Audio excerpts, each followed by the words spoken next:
Hey folks, a lot of people are surprised by the open white supremacy of law students and far-right politicians, but they didn't invent it. They're just quoting the founders.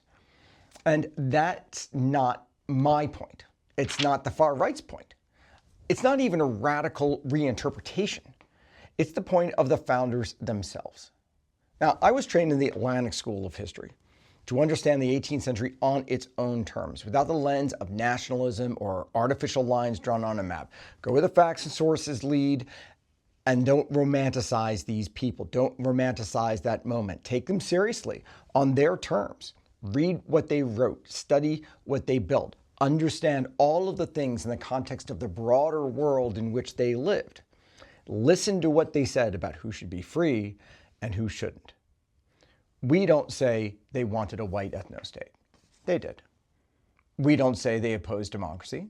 They did. We don't say they believed black people were inferior by nature. They did. We don't say they believed only free white persons should ever be citizens of the United States. They did. That's not revisionism. That's taking them at their word. That's not a modern imposition. That's fidelity to their record. That's what treating them as real men, not demigods, actually means. The American version of the Enlightenment didn't betray liberty, it just redefined it. It re-engineered the ideals of freedom, equality, and virtue to function within a system that required the abuse, the exclusion, and the dehumanization of others. The patriot Republicans, especially in the South, didn't wrestle with that contradiction. They didn't lose a moment's sleep out of it.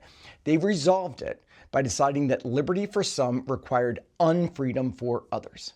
And they built a republic on that logic. They made peace with slavery easily. Why? Because it made them money. They dismissed indigenous sovereignty because land meant profit. At every moment when inclusion was possible, they said no. Not because they didn't understand equality, but because they did. And they were afraid of it. They wanted to remain in charge of choosing who it should exclude. So what do the apologists do with that? They come into my comments, they come into my seminar rooms, they come onto your TVs and they say, well, they were complicated. But that's the language of abusers, folks. That's what every man in power, particularly every white man in power, wants to hear said about them. He's not cruel. He's not wrong. He's not a criminal. He's just complicated. If a white man enslaved a woman, exploits her body, sells her children, is that complicated? If a politician builds his reputation on liberty while presiding over a forced labor camp for his own personal economic benefit, is that nuance? Every time a historian says they were men of their time, they're telling you exactly who they're trying to protect. And we see this protection instinct in how we commemorate them. You don't wear t-shirts with the names of Auschwitz architects. You don't quote them on TikTok. You don't bring your kids to their homes like they're national shrines. So why do we still do it for the architects of Monticello and Mount Vernon?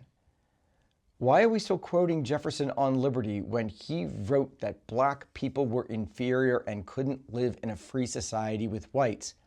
And when he enslaved his own children? He's a hero. He's somebody we should emulate. Do we just carve out the more complicated parts of his person? It's not that the comparison to other racial regimes is extreme. It's that we've been trained to see the founders as the opposite of those systems, when in truth, they created one of them. They're along the same lines. They didn't misunderstand democracy. They feared it. They didn't fail to end slavery. They preserved it. They weren't men of contradiction. They were men of conviction.